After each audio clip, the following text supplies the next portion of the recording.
묵상할 말씀 함께 합독하도록 하겠습니다. 여호와여, 내가 주께 대한 소문을 듣고 놀랐나이다. 여호와여, 주는 주의 일을 이 수년 내에 부응하게 하옵소서. 이 수년 내에 나타내시옵소서.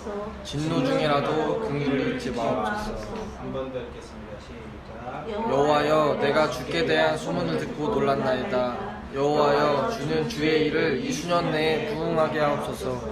이 수년 내에 나타내시옵소서. 진노 중이라도 긍휼을 잊지 마옵소서. 아멘. 부흥, 바람을 일으키는 교회. 부흥, 바람을 일으키는 교회라는 제목으로 함께 하나님 말씀 나누도록 하겠습니다. 지난 한 주 여러분들 어떠셨는지 모르겠는데 2주 정도 엄청 지금 덥잖아요. 저도 좀 약간 신체적인 한계가 약간 오더라고요. 그래서 이렇게 티도 내고 알아서 몸이 티도 내는데 신체적인 한계가 오니까 영적인 부침도 조금 살짝 오더라고요. 개인적으로 이제 개척 중인 저에게 주어진 숙제인데 없는 시간에서도 더 말씀 보고 더 기도해야 되는데 그러지 못하는 그 현실 속에서 어떻게 주님을 붙잡을 건가 하는 그런 숙제가 제게 있는 것 같습니다. 그런 영적인 숙제들, 갈등들, 번뇌들 때문에 영적인 부침을 겪는 시간이었고요. 그래서 지난주에 사실은 지난주 설교가 제가 너무 부끄럽고 좀 못마땅하고 좀 그래가지고 올리질 못했어요. 토요일날 또 설교를 올리는데 지난주에 제가 녹음을 해서 올려야 되는데 너무 좀 설교 준비가 미흡한 것들이 제가 느껴져서 부끄럽더라고요. 이걸 참아 올리기가. 그래서 올리지 못했고 지난주에 이제 11조에 관한 설교였잖아요. 마아세르라는 단어를 우리가 이제 11조라고 번역했는데 사실은 직역하면 마아세르는 10의 대표라고 10의 대표 혹은 10의 그것이라고 번역해야 된다고요. 그 10의 1을 드린다라는 건 그 상징을 나타내는 건데 그 상징이 무엇이냐? 10의 1을 드리는 상징은 예수를 드린다라는 거예요. 예수를 드린다. 헌금을 드린다는 건 예수를 드린다는 것이고 예수를 드린다는 것은 나는 예수 안에 속해 있는 자입니다. 그래서 지난주 설교가 좀 더 어렵게 느껴지신 분들은 그리스도와의 연합 개념이 잡혀있지 않으면 이제 막 개념들을 한꺼번에 한 3-4개를 동시에 설명하니까 설교가 너무 어렵게 느껴지는 거예요. 개념 하나만 설명해도 듣는 사람 입장에서는 어렵게 느껴질 수 있는데 마아세르라는 개념과 구약시대의 사상과 그 다음에 그리스도와의 연합이라는 그 어떤 교리와 이런 것들을 한꺼번에 이해시키려고 하니까 설교가 이제 약간 막 장황해지더라고요. 아무튼 10의 1을 드린다는 건 돈의 혹은 물질의 일이 하나님 거라는 의미가 아니라 그 일을 드림을 통해서 나는 하나님의 것입니다라는 걸 그 믿음으로 고백하는 행위라고요. 그 일은 그 어린 양이 그 10가지 재앙에서의 그 마지막 한 가지 저주를 대신 담당했던 어린 양 그 일이고 그 예수를 드린다는 것이에요. 그래서 나는 하나님의 것입니다. 나는 하나님의 것이기 때문에 하나님의 영광을 위해서 살겠습니다가 11조가 가지고 있는 개념이라고. 그걸 오늘날에는 화폐의 시대이기 때문에 돈으로 내는데 우리가 10의 1조만 드리면 잘한 것이 아니라 10의 2조, 10의 3조도 드릴 수 있어야 되는 거예요. 근데 이걸 돈으로 생각하면 야 무슨 저런 말이 있냐 하지만 10의 1을 드린다라는 건 나는 예수의 것입니다. 그러니까 10의 10이 다 하나님 건데 제게 맡겨진 거라는 거예요. 나라는 존재가 하나님 건데 이 개념 익숙하시죠? 나는 하나님의 것입니다. 근데 내 삶, 내 인격, 내 몸, 내 인생 그리고 좀 더 넓게 보면 내게 주어진 가정, 내게 주어진 직장 이게 다 하나님이 내게 주신 거라는 거예요. 그래서 하나님께 잘 돌려드려야 되기 때문에 함부로 쓰지 않고 뭐 만약에 옷가지 같은 거 빌려줬는데 돌려받을 때 꾸깃꾸깃한 채로 막 돌려주거나 옛날에 그런 동생들도 있었어요. 그냥 나는 쇼핑백에 넣어서 빌려줬는데 돌려줄 때는 그냥 이렇게 그냥 옷만 떨렁 주는 동생들도 있었어요. 여러분들도 그런 비슷한 경험도 있었잖아요. 그건 예의가 아니죠. 내가 그냥 혹시 줬더라도 이렇게 잘 빨아서 잘 개켜서 그래서 이렇게 저 쇼핑백에 넣어갖고 와야지. 인간적인 예의가. 제가 현주 뭐 빌려준 적이 있었는데 그때 되게 허접한 그 드라이기를 빌려줬는데 허접한 비닐을 가져왔는데 나중에 예쁜 비닐에 이렇게 담아서 다시 돌려주더라고요. 정말 사람이 됐어요, 그죠? 기억 못하는 얼굴인데 아무튼 그거와 마찬가지로 내가 하나님께 맡겨진 거예요. 이게 청지기 의식이라고 했잖아요. 잠깐 동안 맡겨진 돌려드렸는데 그 돌려드릴 때 이제 그게 천국에 갔을 때인데 막 넉마가 돼 있고 막 이러면 죄송한 거죠. 최선을 다해서 깔끔하게 그런 의식이 표출되는 게 11조라는 개념. 그래서 우리의 삶을 바르고 건강하고 건전하고 아름답게 살아드리는 것, 이게 11조예요.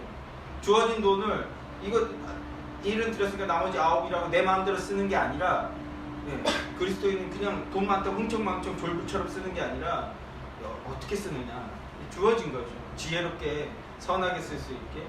그게 11조의 개념이었는데,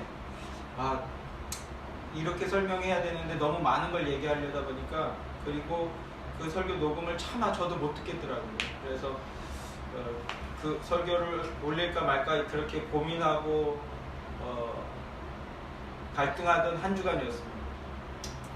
아무튼 저희가 이제 성전에 대한 개념도 배웠어요. 성전은 교회라는 거예요.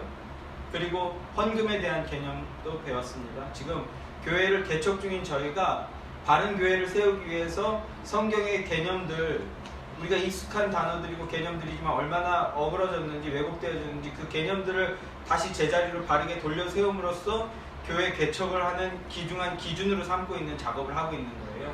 오늘은 이제 부흥에 대해서 얘기할 겁니다. 부흥. 우리가 부흥이라는 단어 너무 익숙하신데 이 부흥이라는 개념을 다시 잡음으로써 교회 개척을 한 축으로 또 삼으려고 하는 건데, 오늘 대표 기도자분께서도 교회 개척 준비 중입니다 라고 이렇게 표현을 썼어요. 그러니까 원리적으로 따지면 교회가 어떤 교회 법에 따르면 교회가 건물이 있고 설립 예배를 드리고, 그리고 제가 그래야 노회에 소속이 되거든요. 노회에 소속이 돼야 교회가 개척을 시작한 거예요. 원리적으로 따르면. 그래서 제가 개척 준비 중입니다 라는 표현을 썼고, 그리고 이제 개척 모임이라고 한 3-4번 모였고 한 1-2개월 모였는데 개척입니다 라는 말을 하는 게 약간은 어색하기도 하고 뭐 어줍잖아 보이기도 해서, 그래서 조금 더 표현을 낮춰서 개척 준비 중입니다 라는 표현을 써왔던 건데, 뭐 저희가 이제 지난주에 청년부 모임도 가졌고요. 나름 그래도 퀄리티 있게 청년들 모임도 가졌고, 뭐 이제 조금씩 오늘 뭐 찬양팀도 이제 그 말이죠.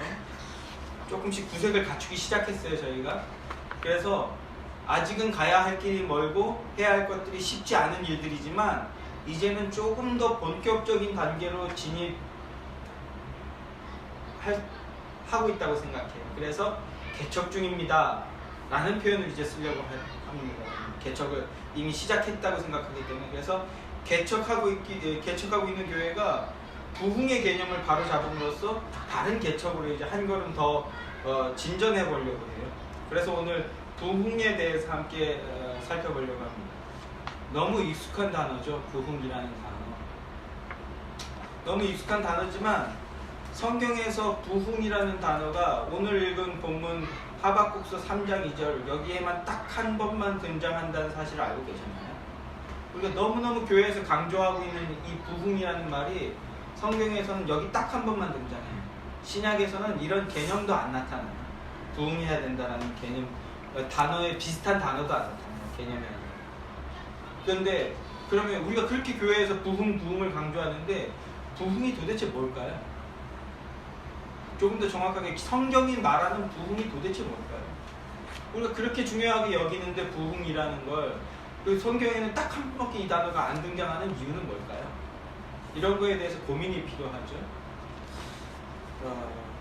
우리가 쉽게 생각하는 부흥이라는 건 뭡니까? 교회가 커지는 것, 혹은 교인 수가 많아지는 것, 그래서 교세가 확장되는 것, 이런 것을 우리가 부흥이라고 생각하지 않으십니까? 좀 익숙하죠? 그런 말들이. 이런 것을 부흥이라고 생각하니까 왜곡된 개념들이나 어떤 주장들이 등장하게 되는 거예요. 뭐예요? 대표적으로 교회가 부흥하지 못하는 것은 교세가 늘어나고 교인 수가 많아지고 건물이 커져야 되는데 그러지 못한 걸 부흥하지 못하는 것이라고 전제하는 거죠. 그래서 교회가 부흥하지 못하는 것은 땅끝까지 복음 전하라고 하신 주님의 말씀, 주님의 명령에 순종하지 않아서 교회가 부흥하기는커녕 쇠퇴하고 있다는 거예요. 교회 확장, 교세 확장 이런 거를 전제하니까 이런 식의 개념이 나오는 거예요. 그래서 그걸 부흥이라고 생각하니까 이제 언젠가부터 대한민국의 모든 교회들이 마치 익숙하다는 듯이 총동원 전도주일, 전도축제, 교회 배가 운동 이런 운동들을 벌이기 시작하는 거죠. 여기서 이런 개념이, 이런 단어들이 익숙하지 않으신 분 혹시 계신가요? 난 처음 듣는데 교회가 이런 일을 해요? 라는 분이 혹시 계신가요? 없죠. 저도 청년 때 막 이제 총동원 전도주일 되면 2주 전부터 막 숙제 주고 영상, 막 자극적인 영상, 막 옛날에 쉰들러 리스트 영상 틀어가지고 막 데리고 와라 막 이런 거 기도하고 쓰라고 하고, 저가 목사지만 정말 넌덜머리가 나는 프로그램 중에 하나예요. 이름 쓰라고 하는 거. 근데 저도 그런 일들을 하죠. 그러나 그걸 했냐 안 했냐가 옳고 그름의 판단이 아닐 수도 있어요. 어떻게 하냐의 차이인데, 그런데 예수의 교회는요 이런 유의 행사를 절대 하지 않거든요. 정확하게 얘기해서 교인 수를 늘리는 것이 목적인 행사는 절대로 하지 않을 거예요. 혹시나 제가 살짝 맛이 가서 폭염에 상해가지고 맛이 가면 여러분들이 그렇게 설교하지 않았냐라고 얘기해 주셔야 돼요. 어떤 행사를 하는데 총동원 전도주일 좋은데 그게 교인 수를 늘리는 게 목적이라면 하지 말자고. 총동원 전도주의라는데 정말로 그걸 어떻게 해서든지 우리가 복음을 증거하기 위한 열심이라면 오케이인데, 아주 미묘하게 그거 알잖아요. 하는 사람들은 알잖아요.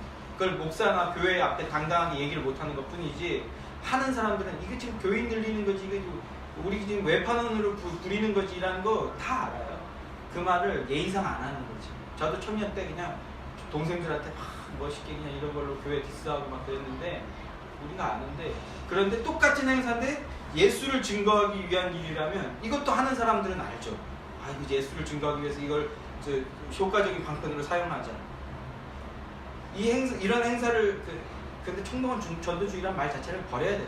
하여튼 어떤 것이든 교인 수를 늘리기 위해서 교인들을 안달복달 달달 볶아서 막 하는 유행 행사는 일정하지 않을 거예요. 그리고 여러분들도 깨어서 어떤 이 프로그램이 목적이 무엇인지 깨어서 함께 동참하셔야 돼요. 아멘이십니까?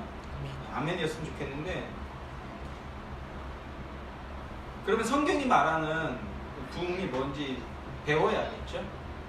먼저 이 부흥이란, 본문에 나온 부흥이라는 말은요 하야 동사 필형이라는 그런 단어예요. 또 히브리어는 L형, 필형 뭐 다양한 유형에 따라서 똑같은 단어가 다르게 번역되거든요. 근데 간단하게 얘기하면 부흥이라는 말은 원어적 의미는 생명으로 돌이키다, 다시 살아나다 이런 뜻이에요. 생명으로 돌이키다, 다시 살아나다. 이것만 해도 벌써 우리가 부흥이라는 단어를 조금은 잘못 쓰고 있다는 감이 오고 계시죠? 그러면 하박국서에서 왜 부흥이라는 말을 하고 있는지, 이 단어를 써서 뭘 얘기하려고 하는지 하박국서에 대한 객관적인 이해가 필요한데, 사실 제가 이제 원래 하려고 했던 설교가 이게 아니고 다른 설교였는데 너무 미흡하다는 생각에 급하게 이걸 이제 다음 달에 하려고 했는데, 이 설교를 조금 더 묵혀뒀다가 하려고 했는데 하나님이 마음을 주셨는지 이 설교를 해야 되겠다. 그러면서 하박국서를 다시 들여다봤어요. 그런데 예수의 교회에 너무너무 잘 어울리는 말씀이라서 이 하박국서를 좀 강해를 해야 되겠다. 후반기에 지금 첫 번째 강해를 사도신경으로 시작해야 되는지, 저희가 시리즈 설교를 아직 한 번도, 좀 깊게 들어가는 설교를 아직 한 번도 안 했어요. 개념 정립이나 하고 했지, 아니면 하박국서 정의에 대한 이야기인데 그런 고민이 들더라고요. 재밌게 마음에 갑자기 막 성경에 대한 마음이 막 활활 타오르더라고요.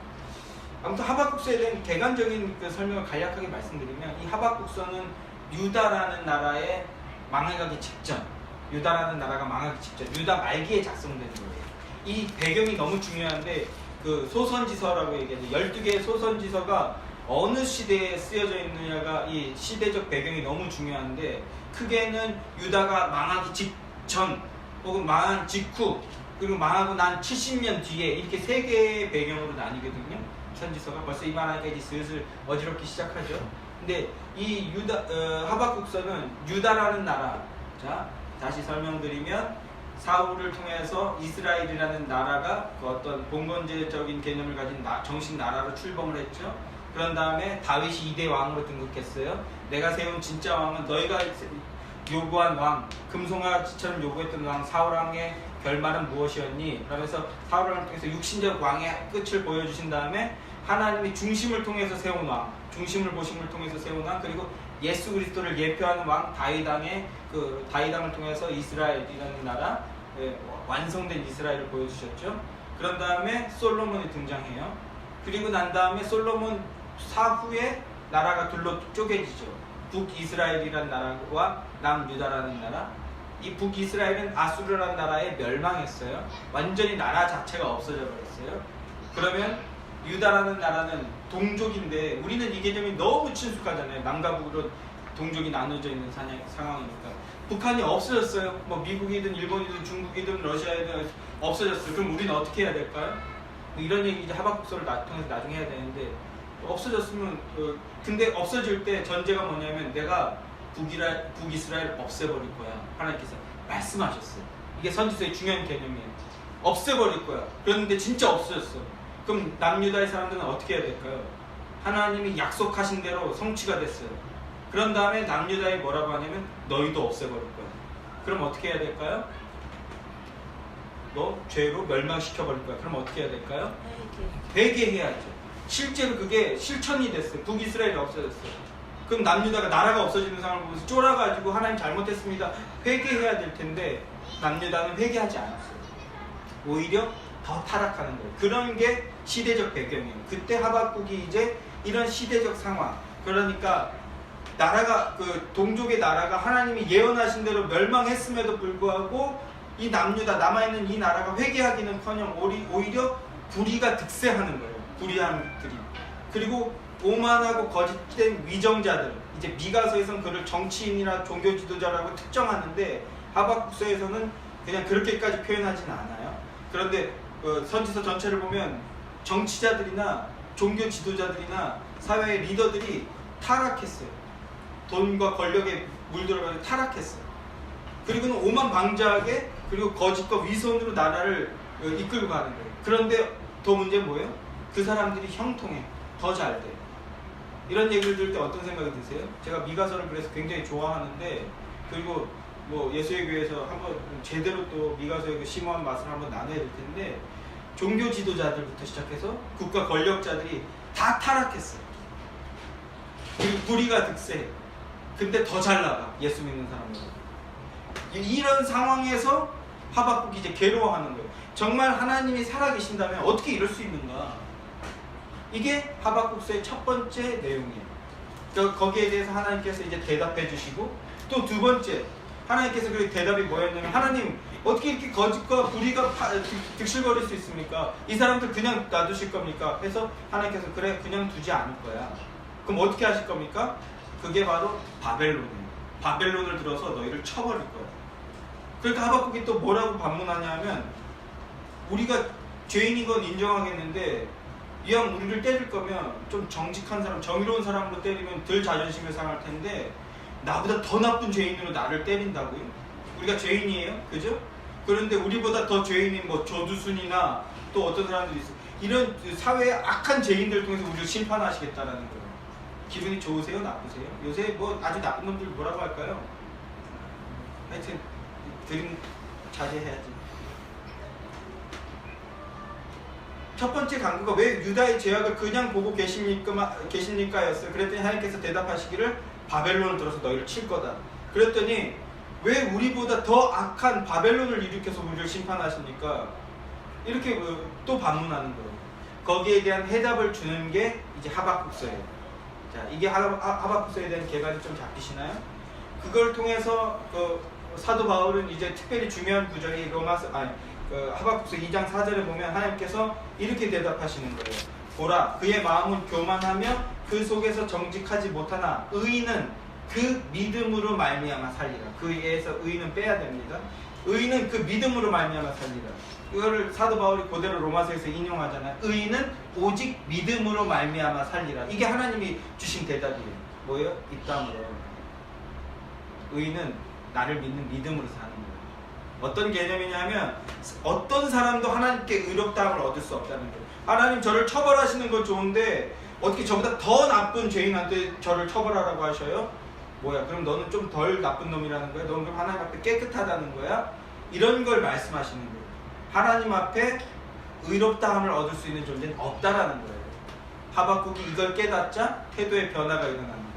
그런 다음에 신실하신 하나님께서 약속하신 대로 멸망하고 그리고 회복시키시는 것을 통해서 하나님을 더욱 신뢰하게 되는 거예요. 이게 이제 하박국서의 전체적인 흐름인데, 그런 기도 속에서 하나님을 체험하고 하나님의 신실하심과 신실하신 하나님의 공의를 체험하자 하박국은 하나님을 더욱 신뢰하고 의지하게 되어서 마지막에 대찬양을 하게 되는 거예요. 불의하고 흉폭하고 비참한 상황에서도 하나님을 찬양하게 되는 거죠. 어떻게 찬양합니까? 이 구절만 한번 같이 읽어볼까요? 3장 17절 18절입니다. 세상은 여전히 불의가 득세하고 악이 넘치고 그 다음에 불의한 자들이 형통한데, 그런 현실을 보면서도 하나님의 신실하심을 맛본 하박국이 이렇게 노래하죠. 3장 17절 18절 다 함께 시작. 비록 무화과나무가 무성하지 못하며 포도나무에 열매가 없으며 감람나무에 소출이 없으며 밭에 먹을 것이 없으며 우리의 양이 없으며 외양간에 소가 없을지라도 나는 여호와로 말미암아 즐거워하며 나의 구원의 하나님으로 말미암아 기뻐하리로다. 무화과가 무성하지 못해요. 포도나무에 열매가 없어요. 감람나무에 소출이 없어요. 먹을 것이 없어요. 우리의 양이 없어요. 외양간에 소가 없어요. 없고 못하고 없고 없어요. 남들처럼 번듯한 뭐가 없어요. 남들처럼 그럴싸한 뭐가 없어요. 남들처럼 대단한 뭔가 내세울 게 없어요. 그럼에도 불구하고 하박국은 뭐라고 노래합니까? 나는 여호와로 말미암아 기뻐하며 나는 여호와로 말미암아 즐거워한다. 나는 오직 주 여호와는 나의 힘이시다. 나는 없어. 세상 사람들이 말하는 거 아무것도 없어. 그런데 나는 뭐 있어? 여호와가 있어. 이렇게 찬양하게 되는 거예요. 어떻게? 하나님이 함께 계시고 하나님은 신실하시다라는 것을 깨닫게 되는 순간부터 하나님이 배가 부흥의 복을 주시고 하나님이 이렇게 예수의 교회를 막 거창하게 만들어 주시고 그런 게 아니라 하나님이 나의 하나님이시고 그 하나님은 신실하시다라는 걸 깨닫고 체험한 순간 상황은 여전히 절망적이지만 세상은 대한민국 보세요. 불의가 판을 치고 정의가 없어요. 그런데도 하나님이 계시기 때문에 즐거워하고 기뻐하겠다라고 노래하게 됩니다. 그런 배경 속에서 나타나는 게 바로 하박국의 부흥이라는 표현입니다. 부흥이라는 표현. 하박국서에 대한 개념을 정리했는데 또 하나 배워야 될 게 많아요. 성경을 하나님 관점으로 배우려면 주일 설교 이거 50분 여러분 힘들어 하시는데 제가 죄송합니다. 그래도 50분 가지고 주일 설교 50분 한 번 가지고는 안 돼. 빨리 좀 더 교회가 그런 의미에서 커져갖고 수요 설교도 하고 금요 설교도 하고 새벽 예배, 전 되게 새벽 예배 설교하는 거 좋아하거든요. 새벽부터 한 50분 설교해. 가지도 못하고 그냥 미국 진짜 담임 목사님한테도 계속 얘기하는데 그런 얘기 듣지도 않아. 그냥 새벽에도 50분 설교하고 막 나중에 안 오시더라고요. 아무튼 알아야 될 개념이 많아요. 구약에서 이제 또 어떤 역사적인 구약의 그 구속사적인 큰 줄기가 있는데 쉽게 얘기하면 이 한 단어로 두 단어로 정의할 수 있어요. 구약의 그 어떤 그 역사적 시간 사건적 흐름이 있는데 뭐냐면 떠남과 돌아옴입니다. 이 떠남은 쫓겨남이라고 표현해도 돼요. 쫓겨남과 돌아옴. 떠남과 돌아옴. 떠남에 대한 혹은 쫓겨남에 대한 예가 뭐가 있을까요? 가장 쉽게 본토 친척 아비의 집을 뭐하라? 떠나라. 아브라함이 갈대아 우르. 사실은 이 갈대아 우르라는 곳이 어디예요? 이 하박국서에서 보면 바벨론이에요. 바벨론 그 지역이에요. 거기서 떠나라. 그리고 또 어디로 떠나죠? 야곱 시대에 야곱이 어디로 떠나죠? 삼촌 라반이 있는 곳으로 떠나죠. 쫓겨나죠. 사실은 쫓겨났다가 어떻게 되죠? 돌아오죠. 이 개념 나누지 않았습니까? 우리 교사하신 분들은. 그리고 또 떠났다가 돌아오죠. 또 요셉 시대에 어디로 떠나죠? 쫓겨난 것일 수도 있고 떠난 것일 수도 있는데 어디로 떠나죠? 애굽으로 떠나죠. 이거는 이 애굽으로 떠나는 건 아브라함 때 이미 예언하세요. 너희가 애굽으로 떠날 건데 4대 만에 400년 뒤에 돌아올 거야. 돌아올 거야. 이 떠나면은 돌아옴을 전제하고 있어요. 떠나보내는 걸로 끝나는 게 아니라 돌아옴으로 전제하고 있어요. 구약에서 가장 큰 중요하게 생각하는 그 떠남은 뭐냐면 첫 번째가 출애굽이에요. 애굽으로 떠났다가 돌아오게 되는 거예요. 중요한 건 떠나. 왜? 돌아와야 되기 때문에. 여기 이 개념을 보세요. 지지난번에 망한 설교지만 두 아들의 비유에서도 보면요. 작은 아들이 어떻게 하죠? 진짜 구원의 믿음으로 돌아오는 어떤 상징, 그렇게 결말을 내고 있지 않지만 구원의 믿음을 가진 자로 예표되는 비유되는 그 작은 아들은 어떻게 돼요? 떠났다가 돌아오죠. 정작 머물러 있던 예수 안에 있던 자는 예수를 모르지만 떠났다가 돌아온 자는 예수 하나님 아버지의 은혜를 알게 된다는 이런 얘기를 갖고 있잖아요. 떠나고 돌아오죠. 그러니까 애굽으로 떠났다가 돌아오는 거예요. 또 하나 구약에서 중요하게 생각하는 떠남과 돌아옴인데 뭐냐면 바벨론으로 떠나갔다가 돌아오는 거예요. 바벨론은 3번이나 3차에 걸쳐서 쫓겨나죠. 1차 포로, 이거 예전에는 포로 유수라는 표현을 썼는데 1차로 포로로 쫓겨나요. 그때 다니엘과 그 다음에 세 친구들이 쫓겨가죠. 2차로 쫓겨나요. 거기에 에스겔이 있었던 거예요. 에스겔과 10,000명의 사람들. 나중에 느헤미야 시대에 돌아오죠. 그 사람들, 돌아온 사람들에게 알려주는 그 모세오경, 새로운 모세오경이 바로 시편이거든요. 그래서 모세오경과 비슷한 구조를 갖고 있어요. 중요한 건 출애굽, 출바벨론. 쫓겨갔다가 돌아오는 거예요. 이 개념. 가장 중요한 쫓겨난과 돌아오면 뭐가 있을까요? 성경 66권 전체에서 쫓겨난과 돌아오는 바로 에덴에서 쫓겨났다가 이 땅에 있던 에덴은 불완전한 에덴이거든요. 그런데 완전한 에덴, 영원한 에덴, 새 하늘과 새 땅으로 돌아가는 누가? 우리가. 이게 성경이 가지고 있는 큰 줄기예요. 떠났다가 돌아오는 거예요. 지금 우리는 돌아가고 있는 과정이죠. 이해되시나요? 자, 구약에서 가장 중요하게 생각하는 떠남과 돌아옴은 이 돌아옴은 제가 이제 유도순 목사님의 영향을 받아서 제가 만들어낸 말인데, 자, 출애굽, 출바벨론 사상입니다. 여기서 지금 하박국서는 바벨론으로 쫓겨나가기 전이기 때문에 출바벨론 사상은 아직 없어요. 이제 이 출바벨론 돌아온 사람들에게 주는 또 메시지가 있는데, 자, 아까도 얘기했듯이 시편으로부터 시작해서 선지서들, 이 하박국서는 바벨론 이전에 떠났다가 돌아온 상황, 뭐예요? 출애굽을 중요한 모티브로 갖고 있는 거예요. 그래서 이 출애굽이라는 건 뭡니까?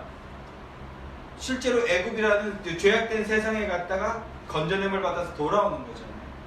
이게 사망의 그늘에 있다가 생명으로 옮겨진 자들, 죄악된 세상 속에 있다가 하나님 나라 백성으로 구출된 구원의 사건을 예표하는 거잖아요.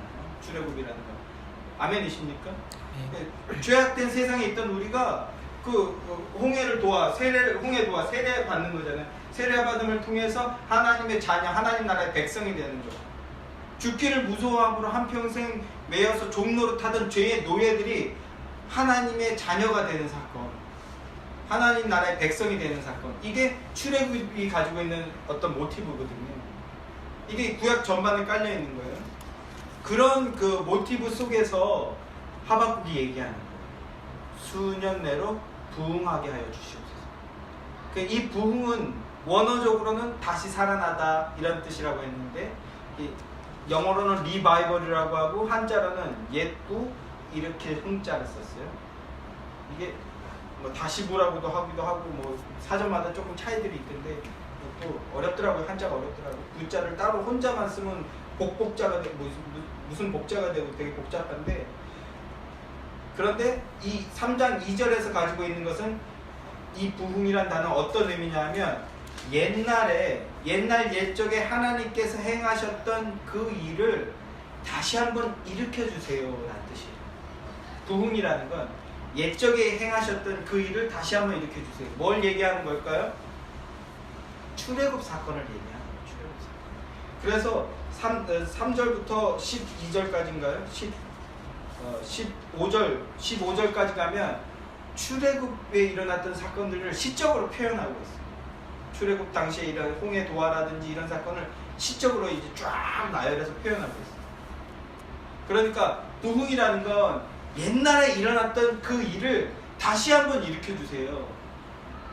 부흥해달라고 그러는데 리바이벌이라고 하는데 예수의 교회를 아까 세속적인 개념으로 한번 따져보자고요. 부흥, 세속적인 개념도 이게 커지는 거야. 그럼 리바이벌인데 우리가 옛날에 컸던 적이 있어요? 옛날에 컸다가 다시 커져야지 리바이벌이지. 한 번도 큰 적이 없는데 이게 말이 안 되잖아. 너무 쉽게 그냥 주입식 교육의 폐해야. 그냥 너무 쉽게 그냥 동조되는 경향이 있는데, 부흥이라는 말은 옛날에 그 일이 다시 일어나게 해달라. 하박국이 말하는 옛날은 뭐라고요? 출애굽사. 죄악 속에서 죄의 종로로 타던 그들이 이제 하나님 나라의 백성이 되는 거, 예수의 백성이 되는 거, 이 일을 속히 우리에게 다시 일으켜 주십시오.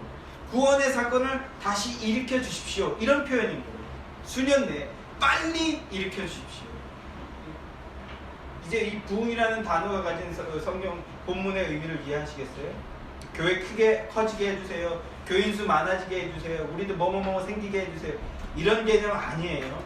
이건 교회 성장이고, 그런 게 없어서는 안 되겠죠. 예수의 교회가 존재하기 위해서는 시스템적 확장이나 교인 수의 숫자가 느는 것도 필요하지만, 어떻게 느느냐, 어떤 교인이 느느냐, 이거는 우리가 지금부터 고민하고 기도하고 준비해야 될 부분인 거예요. 이 부흥에 대한 개념을 쓴다면 이제 우리가 그런 의미로 혹시 이 단어를 차용한다고 해도 적절한, 이게 쉽게 그런 의미를 담고 있으니까 부흥시켜달라는 표현을 쓸 수 있잖아요. 저는 일부러 이제 이런 표현을 1절 안 썼지만, 우리가 교회가 성장하게 해달라, 성숙한 교회가 되게 해달라, 이거 그냥 부흥이라는 단어로 표현할 수도 있잖아요. 이해하시나요, 제가? 그런데 그 의미는 완전히 다를 수 있다는 거죠. 부흥이라는 표현에서.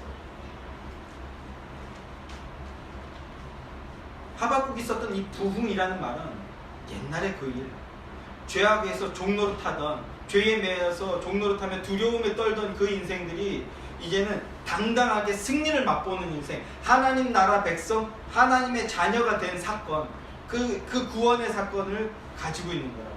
출애굽 사건.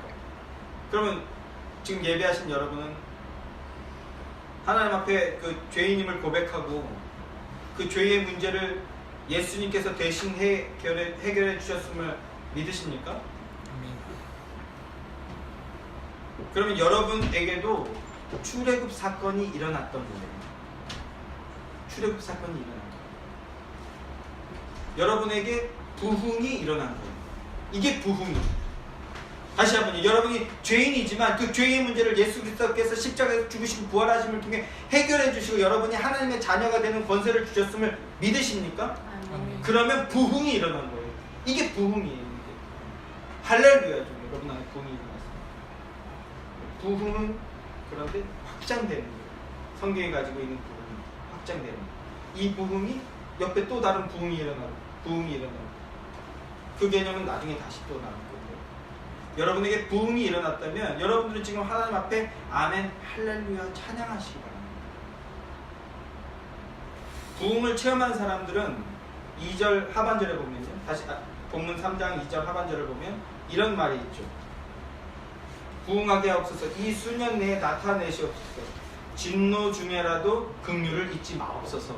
이런 표현을 쓰죠. 진노 중에라도 긍휼을 잊지 마옵소서라고 고백하고 간구하게 돼요. 이것이 진짜 하나님을 만난 사람의 어떤 믿음의 태도예요. 자신의 의로 된 것이 아닌 것을 알기 때문에 진노 중에라도 긍휼을 베풀어 주십시오. 하나님께서 베풀어 주신 거니까 그 긍휼을 저에게 베풀어 주십시오. 이 하박국서 전체에는 지금 유다가 멸망할 거라는 묵시적인 고백이 담겨 있거든요. 선지서 전체에는 이 고백이 담겨 있거든요. 뿐만 아니라 우리가 지금 종말의 시대를 살고 있잖아요. 종말이라는 표현을 쓰게 되는 건 뭐예요? 멸망할 날이 다가오고 있다는 거예요. 언제 멸망합니까 우리가? 언제 멸망하죠? 예수님이 재림하시면 멸망해요. 내일 재림하시면 내일 멸망하는 거예요. 제가 그 개념을 설명해 보려고 라그나로크가 어쩌고저쩌고 말 썩어봤잖아요. 이 의식을 가는 거예요. 예수님이 오늘 밤에 재림하시면 오늘 종말이 오는 거예요. 이 의식을 가지고 사는 자들. 그러니까 하나님의 분명 언약이거든요. 우리는 그러니까 하나님께 진노 중에라도 긍휼을 베풀어 주십시오. 이 말밖에 나올 게 없는 거예요. 하박국식의 표현은. 진노 중에라도 내 의로 된 것이 아니라 예수의 의로 된 것임을 내가 믿습니다. 그 예수의 의로 나를 덧입혀 주시고 세워주시고 인도해 주시고 이끌어 주십시오. 이런 표현이 되는 거예요. 이게 진짜 구원의 믿음을 가진 사람의 고백이다. 1장에서 하박국은요, 1장의 어떤 그 큰 흐름을 보면 인과응보식의 태도를 보여줘요. 인과응보라는 게 뭡니까? 원인에 대한 결과가 있다는 거예요. 유다가 이렇게 지금 유다가 지금 멸망되는 거 유다가 잘못 행동했기 때문입니다. 근데 난 바르게 행동했는데 왜 나에게도 이런 일이 일어나지? 이게 신정론이거든요. 나는 교회도 다니고 나는 헌금도 하고 나는 헌신도 하고 난 사역도 하고 뭐도 하는데 왜 나도 이런 칙을 받아야 돼? 이게 욥기의 큰 주제잖아요. 난 죄인 아니야. 난 이 정도면 잘하고 있지 않아? 내가 이 더운데 이 먼 곳을 뚫고 지금 예수의 교회라고 이렇게 에어컨 2대를 틀었는데도 이 더운 이 구석에서 지금 이렇게 이 정도면 칭찬받아야 되는 거 아니야? 내가 성경을 이 정도 아는데 이 정도면 그래도 하나님께 어여쁨을 받아야 되는 거 아니야? 이런 식의 사고. 근데 하나님 어떻게 이렇게 불의하지? 하나님 어떻게 이렇게 불편부당하시지? 하나님 왜 이렇게 나쁜 일만 자꾸 생기게 하는 거야? 좋은 일 좀 생기게 해주셔야 되는데 이런 식의 태도를 가졌던 거예요. 인과응보식의 태도. 하박국. 그런데 2장에서 하나님의 언약과 하나님의 신실하심을 맛보자 태도가 바뀌기 시작하는 거예요. 인과응보식의 어떤 태도로는 이게 아르미니안주의잖아요. 신학으로 따지면 사람의 행위로는 어떤 의로운 행위라도 어떤 사람도 하나님 앞에 설 수 없구나. 인간의 어떤 고상하고 아름답고 덕스럽고 의로운 행위도 하나님 앞에선 배설물이구나. 하나님이 나를 사랑해 주셔야지 내가 사랑해서 되는 게 아니구나 라는 걸 깨닫게 되는 거예요. 하나님의 사랑이 내게 필요한 거지 내 헌신과 내 열심으로 되는 게 아니구나 라는 걸 하나님 앞에 서자 깨닫게 되는 거예요. 하나님 앞에 설 수 없는 사람, 이렇게 부족한 나에게 그런데 하나님은 값없이 한없는 사랑을 베풀어 주시는구나 라는 걸 깨닫고 감격하여서 고백하는 사람, 이 사람이 하나님 앞에 설 수 있는 사람. 내가 이만큼 했습니다가 아니라 이런 나를 여전히 사랑해 주시다니, 여전히 믿음으로 성실하게 내게 은혜를 주시다니 하나님 너무 감사합니다. 감격하여서 그 감격을 고백하는 자, 그 자만 하나님 앞에 설 수 있어요. 그런 감격이 있으십니까? 그 감격을 하나님께 쓰는 거예요. 하나님, 제가 일주일에 3번 금식하고 제가 성경 공부를 게으르게 하지 아니하였으며 11조, 12조까지 드렸고 내가 박하와 근처에 회양에 대해 11조를 드렸, 이런 걸로 되는 게 아니라고. 나에게 한없는 사랑을 베풀어 주신 것에 대한 그 감격의 고백이 있기에 하나님의 인애에 대해서 응답하고, 그래서 자발적으로 하나님께 사랑과 충성을 드리는 사람, 이 사람이 바로 성도예요. 다시요. 하나님의 그 한없는 사랑, 구약에서는 공의와 인애와 공의와 의로 표현하는데 하나님의 그 인애를 깨달았기에 하나님의 인애에 응답하여서 자발적으로 하나님께 사랑과 충성을 드리는 사람, 그 사람을 뭐라고 한다고요? 성도라고 합니다. 교인 등록카드 써서 성도가 되는 게 아니에요. 하나님 앞에서 날마다 인애와 긍휼을 간구하는 사람, 그리고 이 진노 중에라도 내게 긍휼을 주십시오라고 간구하는 사람, 나뿐만 아니라 내 이웃에게도, 그들에게도 그 은혜가 필요합니다라고 간구하는 사람, 그를 성도라고 합니다. 여러분, 그렇게 교회 다니는 사람이 되지 마시고 성도가 되시기 바랍니다. 이 시대는 교인들은 많은데 성도가 없어요. 대형교회라고 자랑하지만 하나님의 인애, 공의, 의를 쫓아가려고 발버둥치는 성도들은 턱없이 부족해요. 이게 저의 고민이고 이 시대의 교회의 고민입니다. 하박국의 고민이었을 수도 있어요. 제가 언젠가 설교 링크도 걸어드렸지만 교회 장로고 교회 권사고, 그래서 내가 교회 장로고 권사니까 여기서 교회 하신다고요? 그럼 싸게 해드려야죠. 근데 땅값이 오르면요? 계약서에 뭐라고 썼든지 보증금 올리라고. 자, 페이스북에 어떤 목사님은 장로님이라고 해서 건물 빌려서 교회 개척했는데 자리를 잘 잡았어. 그분이. 나름 페이스북에 중급 스타가 됐어요. 그래서 교세가 확장이 되는 거예요. 그러니까 어떻게 됐을까요? 그 장로님 아들이 신학 공부하고 있대요. 우리 아들 돌아와야 되니까 건물 빼라. 이런 일들이 비일비재해요. 또 만약에 교인 신문 같은 거, 교회 뭐 신문 같은 거 보세요. 교인 구중란 같은 거 보세요. 권리금 얼마에 성도 몇 명 껴서 팔아드립니다. 우리도 그렇게 해서 어디 건물 빌려갈 수도 있는데 교인들을 그냥 뭐라고 해요? 제가 이런 표현이 익숙하지 않아서 권리금 주고 파는데 포함되어 있는 어떤 그런 걸로 보는 거예요. 교인 몇 명 끼워서 판다. 실제로 이런 표현을 했어요. 이게 교회입니까? 이게? 성도를 지금 건물에 같이 껴서 파는 어떤 뭐라 그래요? 뭐 이 단어들이 생각이 안 나요. 그런 거예요, 교인들이. 만약에 여기 이제 율법 음악 교습소 이제 어디 양도할 때 여기 애들도 있고 교인도 있어요. 같이 해서 2,000에 넘겨드립니다. 이런 게 말이 됩니까, 이게? 그게 목사고 그게 교회인가요? 이런 게 판치고 있어요, 지금. 그들은 인간이 만든 교회의 교인이 될 수 있을지 몰라도 하나님 나라 백성은 아닙니다. 뿐만 아니라 이 말이 여러분들에게 뜨끔하게 들리셨으면 좋겠는데, 여러분들 삶 가운데 하나님의 인애와 긍휼을 의지하여서 하나님을 쫓아가려고 발버둥이라는 표현을 써요. 제가 근데 너무 하향 평준화시키는 것 같아요. 하나님을 따르는 삶이 없다면, 하나님의 거룩한 속성을 따르는 삶이 없다면 여러분들은 성도가 아닐 수도 있다는 거예요. 그게 소선지서예요. 성도라는 표현을 썼는데, 성도는 거룩할 성자의 무리도자죠. 거룩한 무리라는 뜻이에요. 교회 계급이 아니에요. 아직 그냥 초기 이제 갓 정회원 된 사람 성도, 이제 병장 단 사람 권찰, 중이 달면 이런 식의 권찰, 집사, 안수 집사, 권사, 장로, 수석 장로, 부목, 이런 개념은 성경에 없는 개념이에요. 오히려 반성경적인, 반기독교적인 개념, 교회를 망치는 가장 주범적인 개념, 주범이에요. 이런 개념이 어떤 직급화시키고 계급화시키는 거. 성경에 그런 거 없어요. 제가 언젠가 패친도 성도로 살아남게 너무 부끄럽다 이런 말 쓰니까, 오빠는 목사지 성도가 아니잖아요. 그래서 성도는 계급이 아니야 라고 했더니 몇 달 동안 저랑 말을 안 썼더라고요. 자기 또 가르치는 거 들었다고. 근데 너무 우리가 그런 개념이 익숙한데, 성도는 계급이 아니에요. 성도는 거룩한 무리라는 뜻이에요. 우리가 다 성도예요. 지금 무리 도자를 썼으니까.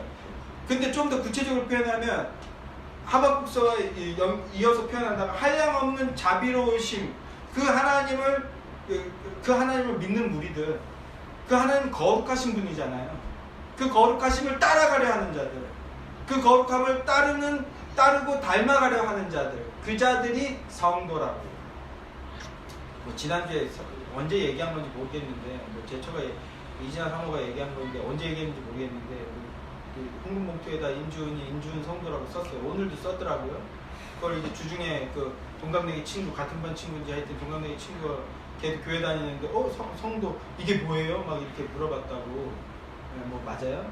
네. 인준 성도가 맞죠. 근데 이런 표현을 교회들이 안 쓰니까 그 친구도 막 신기하고 어색한 거. 그래서 이 성도가 뭐냐고. 그래서 옆에 친구가 뭐라고 얘기했다고요? 교회 안 다니는 친구가 검도지 성도가 아니고 이렇게 표현했대요.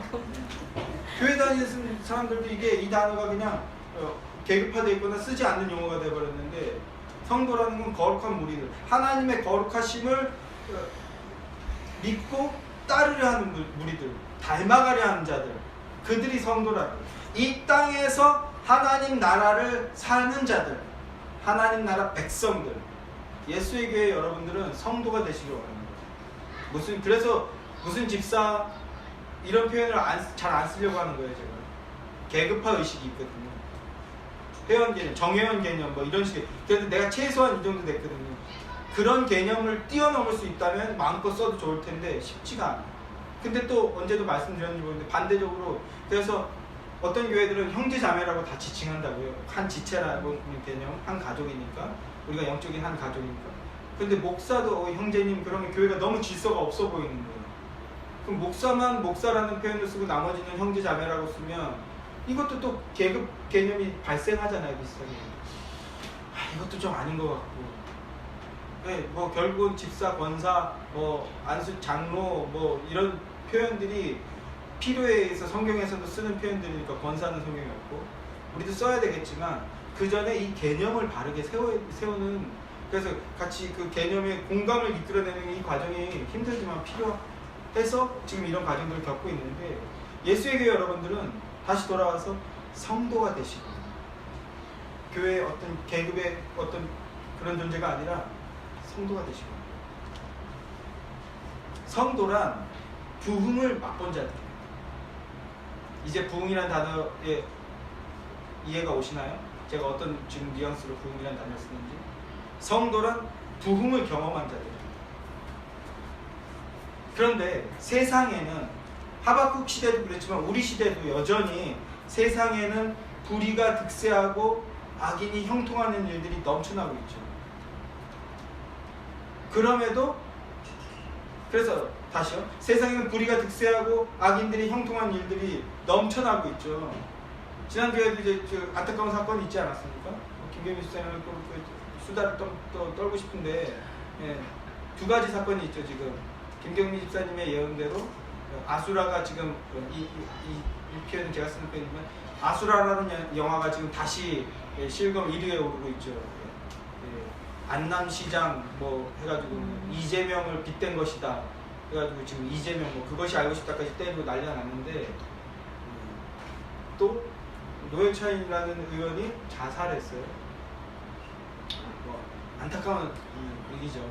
안타까운. 제가 보기엔 노회찬 말고 다른 분들이 자살해도 모자름이 없을 것 같은데 그냥 하는 소리예요. 진짜 자살 조장하는 건 아니고.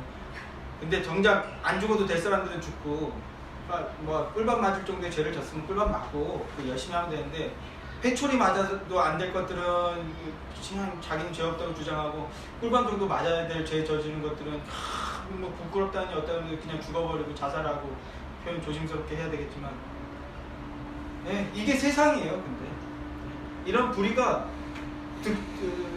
득세하고 있어요. 대한민국은 그 어느 나라보다 지금 그 불의함이 득세하고 있는 나라예요. 교회가 이렇게 난리쳐도 모자랄 판데 교회는 또 권력에 지금 발맞춰 가고 있죠. 비호하고 있고. 뭐 제가 이것보다 더 깊은 얘기를 할 주제는 안 되니까 참겠습니다만, 제가 하고 싶은 말은 그렇게 불의가 득세하고 악인이 형통하는 게 세상이에요. 그 세상을 인정할 수밖에 없어요. 그럼에도 그 세상의 방식에 따르지 않는 자들, 그 자들이 부흥을 맛본 자들, 성도라고. 세상 사람들은 너 집도 없냐? 너 차도 없냐? 넌 뭐도 없냐? 넌 뭐도 안 되냐? 세상 사람들은 세상의 어떤 기준, 뭐 이제 젊은이들 너희들 뭐 인서울도 못해? 몇 점도 못 나와? 뭐도 못해? 세상 사람들 스펙이니 뭐냐 하면서 막 잣대를 들이대고 그 기준에 비자 없어요. 가장 대표적으로 어떤 사람이 있습니까? 임종태가 있죠. 세상이 얘기하는 기준을 가진 게 하나도 없어요. 저는 아주 자랑스럽게 해서 아무것도 없어요. 밭도 없고 외양간에 소는커녕 외양간도 없고 아무것도 없어요. 근데 뭐 있습니까? 여호와 있다. 나에게 여호와 있다. 오히려 하나님의 말씀, 내 안에 여호와가 있기 때문에 오히려 하나님의 말씀, 하나님의 뜻을 따라 살려고 발버둥 치는 거예요. 자꾸 발버둥이라는 표현 이제 안 쓰려고 그래서 너무 이렇게 자꾸 그냥 믿음으로 삽시다 좀. 너무 쉽게 세상 사람들 그냥 흔들리지 말고. 제가 그걸 너무 이렇게 좀 이렇게 양보하는 표현으로 발버둥이라는 표현 썼는데, 하나님의 뜻을 따라 삶을 통해서 특별한 거 없어요. 그냥 뜻대로 살았더니 세상과 확연히 구별이 되는 거예요. 구분이 되는 거예요. 달라지는 거예요. 그게 거룩이라고. 그게 거룩, 카도시.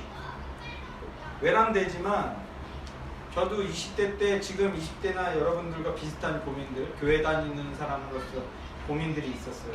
여자, 음주문화, PC방, 유흥문화죠. 이런 것들, 쾌락주의. 그래서 중생을 체험한 뒤에 그것들과 싸우는 시간들이 있었어요. 저도. 그런데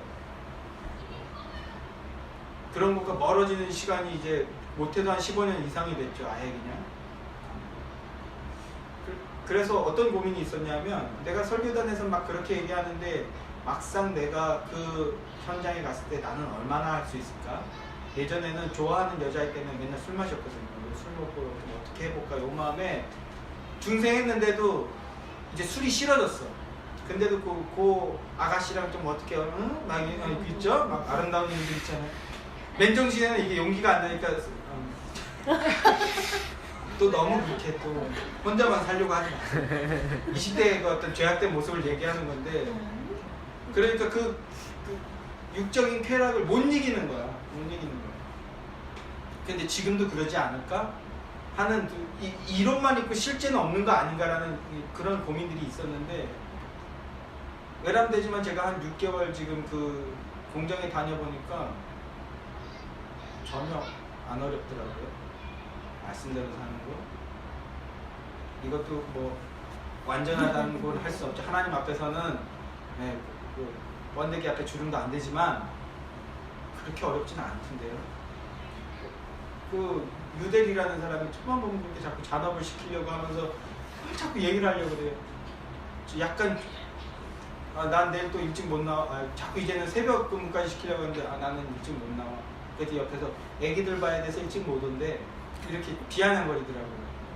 그래서 뭐 자꾸 이제 그러면서 청년들이랑도 얘기했지만 50만 원어치 술 먹는다고 저는 뭐 마시는 맥주를 어떻게 50만 원씩 먹지 했더니 우리 청년들은 또 알더라고요. 또 50만 원어치 맥주 어떻게 마시는지 알아요, 여러분? 모르죠? 아니 그러니까 이렇게 아직도 순진하신 분들이 계셔. 우리 청년들 얼마나 타락한 거예요. 이걸 바로 알아요. 50만 원어치 맥주를 어떻게 마시냐 했더니 아가씨를 부르는 거예요. 노래방에서 아가씨를 부르면 1인당 15만 원. 요 조리읍에 있는 노래방에서도 논대요. 제가 조리읍사니까. 그래서 아가씨 부르면 맥주랑 노래 무제한. 그 얘기를 막 저한테 하는 거예요. 그래서 본부장이랑 또 저쪽 반장 셋이 먹는다고. 왜 했을까요? 저한테 그런 얘기를 계속. 그쵸. 저도 오라는 거죠. 그런 얘기를 하면 제가 술도 공짜로 먹고 아가씨까지 또 뭐 남 얘기니까 모교의 동생들 어머니 돌아가셨을 때 오랜만에 와서 막 도와줘서 고마워서 저녁 사더니 노래방 가더라고요. 제가 오랜만에 걔네들 때문에 노래방을 갔어요. 그때 어머니 이제 다 정리하고 난 다음에 같이 저녁 산다고 했더니 노래방 갔어요. 여자 애들도 있었는데 모교의 동생 여자애들은 보내고 우리 남자들끼리만 노래방을 가더니 자꾸 눈치를 주는 거예요. 뭐 보니까 아가씨를 부르고 싶은데 제가 있어서 차마 그렇게는 못 하겠는 거예요.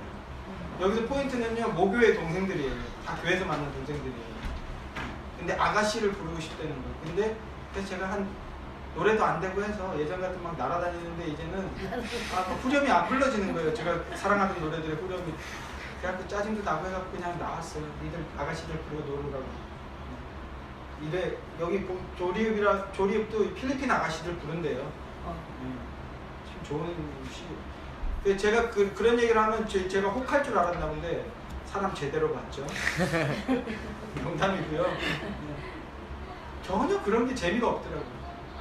담배도 안 피고 열받게 담배도 안 피면 술도 안 먹어.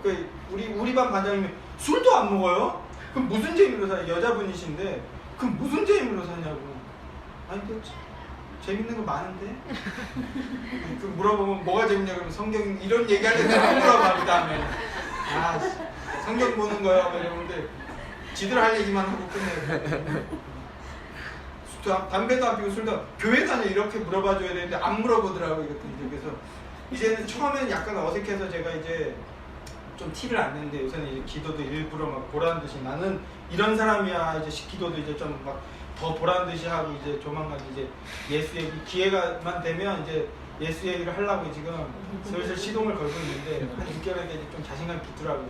아무튼 그렇게 어렵지 않던데요. 저도 20대 때는 어려움을 겪었던 시절이 있어요. 그런 문화들에게 이기지 못해서. 그런데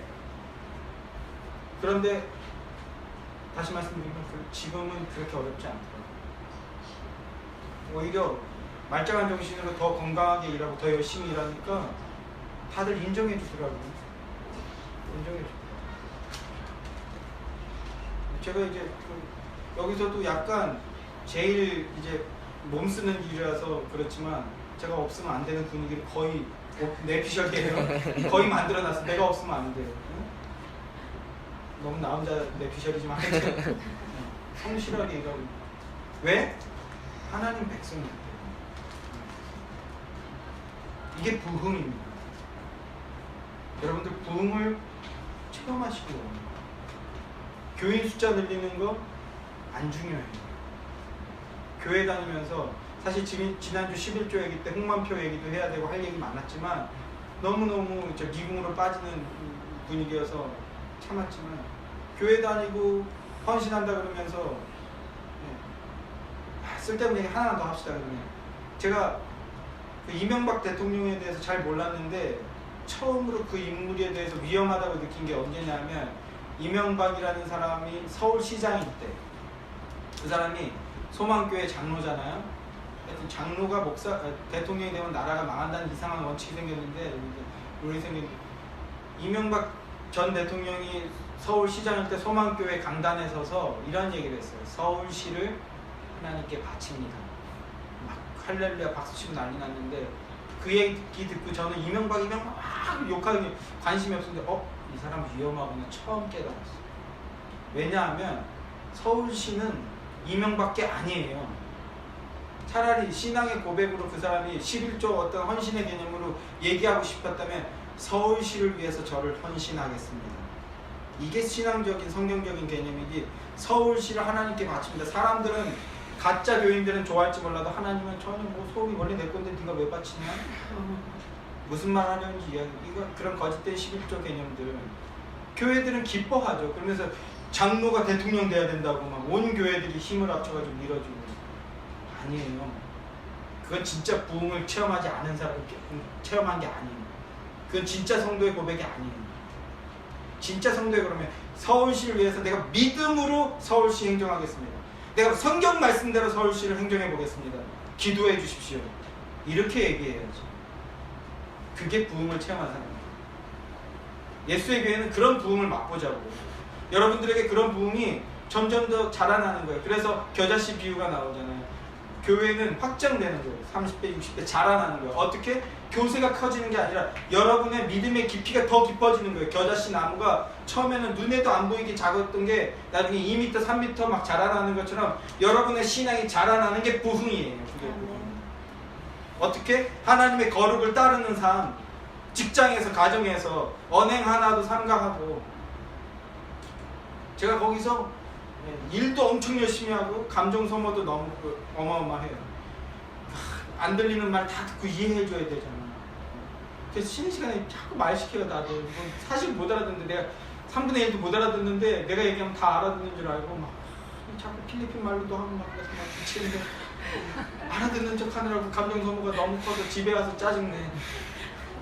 기운을 다 써서 여기 이 수준밖에 안 되는구나 하고 지금 더 기도하고 있는데 쓸데없는 얘기 그만하고요. 말씀을 정리할게요. 우리는 이 세상은 여전히 구리가 득세하고 악인이 형통하죠. 근데도 세상 사람들 그래서 그것을 밥도 사야 하고 논도 사야 하고 외양간에 소도 사야 이렇게 얘기하지만 우리는 없어요.